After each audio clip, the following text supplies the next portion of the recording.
വഅലം അന്ന സവാബൽ മുഖ്താറ മാ കാന അലൈഹി സലഫു മിന സുകൂതി ഫി ഹാലി സൈരി മഅൽ ജനാസത്തി എന്ന് പറയുന്ന ഒരു ഇബാറത്ത് കാണാനിടയായി. അത് ജനാസ കൊണ്ടുപോകുമ്പോൾ ദിക്ർ ചൊല്ലുന്നതിന് വിരുദ്ധമാണോ എന്ന് ഉസ്താദ് വിശദീകരിച്ചാൽ. ഇത് സംബന്ധിച്ച് ത്വഫയിൽ മയ്യത്ത് കൊണ്ടുപോകുന്നവർ ശബ്ദം ഉയർത്തരുത്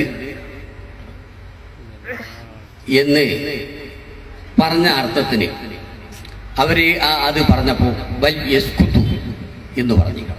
ഈ യസ്കുതു എന്നതിൻ്റെ വ്യാഖ്യാനത്തിൽ അവിടെ ത്വഫയുടെ വ്യാഖ്യാനമായ ഷെർവാനിയിൽ കാണാം ഐ ഫലാ യുർഫഉ സൗത്ത്, ശബ്ദം ഉയർത്തപ്പെടരുത്. സുകൂത്ത് എന്നതിൻ്റെ അർത്ഥം അത് ശബ്ദം ഉയർത്താതെ ചെയ്യുന്നതിനും സുകൂത്ത് എന്ന് പറയും. ഭാഷയിൽ അത് വ്യക്തമാണ്. അതിന് നമ്മുടെ ഫുഖഹാക്കളെല്ലാം അങ്ങനെ തന്നെയാണ് വ്യാഖ്യാനിച്ചിട്ടുള്ളത്. ശബ്ദം ഉയർത്തരുത്, ഉയർത്താതിരിക്കുന്നതിനാണ് സുകൂത്ത് എന്ന് പറയുന്നത്. ഇത് ബുഖാരിയും മറ്റുമൊക്കെ ഉദ്ധരിക്കുന്ന ഹദീസിൽ കാണാം. അബൂ ഹുറൈറ റളിയല്ലാഹു തആല അൻഹു പറയുന്നു, ഞാൻ നബി സല്ലല്ലാഹു അലൈഹി വസല്ലമ തങ്ങളുടെ നമസ്കാരം ശ്രദ്ധിച്ചു. നബി സല്ലല്ലാഹു അലൈഹി വസല്ലമ തങ്ങൾ നമസ്കാരത്തിൽ തക്ബീർ ചൊല്ലിയ ശേഷം കുറച്ച് സമയം നബി സല്ലല്ലാഹു അലൈഹി വസല്ലമ തങ്ങളുടെ ശബ്ദം ഇങ്ങോട്ട് കേൾക്കുന്നില്ല.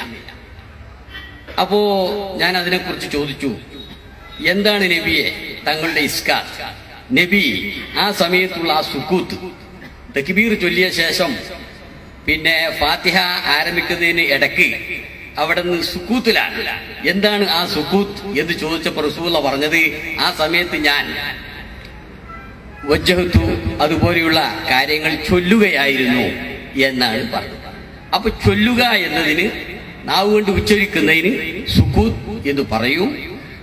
അഥവാ ശബ്ദം ഉയർത്തരുത്. ഇപ്പൊ നമ്മള് പിന്നെ ഈ വജ്ജഹത്തു അതുപോലത്തെ ഒക്കെ ചൊല്ലും, നാവ് കൊണ്ട് പറയുകയൊക്കെ ചെയ്യും, നാം കേൾക്കുന്ന നിലയ്ക്ക്. പക്ഷെ മറ്റുള്ളവർ കേൾക്കില്ല. അതിന് അപ്പൊ സുക്കൂത്ത് എന്നതിന്റെ പരിധിയിൽ അത് പെടും. മയ്യത്ത് കൊണ്ടുപോകുമ്പോഴോ അല്ലെങ്കിൽ കൊണ്ടുപോകുന്ന സമയത്ത് ദിക്റോ എന്തായിരുന്നാലും ശരി, ലാ ഇലാഹ ഇല്ലല്ലാഹ്, ലാ ഇലാഹ ഇല്ലല്ലാഹ് ഇങ്ങനെ ഉച്ചത്തിൽ ആ ഒരു മുദ്രാവാക്യ രൂപത്തിൽ കൊണ്ടുപോകുമ്പോൾ ചെല്ലാൻ പാടില്ല. അതൊക്കെ വളരെ നിലയ്ക്ക് നാം ചൊല്ലുന്നത് നാം തന്നെ കേൾക്കുക, ആ നിലയ്ക്ക് ചൊല്ലുക. ഇതാണ് സുക്കൂത്തിന്റെ ആശയം എന്ന് ഫുഖഹാ എല്ലാം വിശദീകരിച്ചു. അതിന് അടിസ്ഥാനപരമായിട്ടുള്ള തെളിവാണ് നമുക്ക് ആ ഹദീസിൽ നിന്ന് മനസ്സിലാക്കാൻ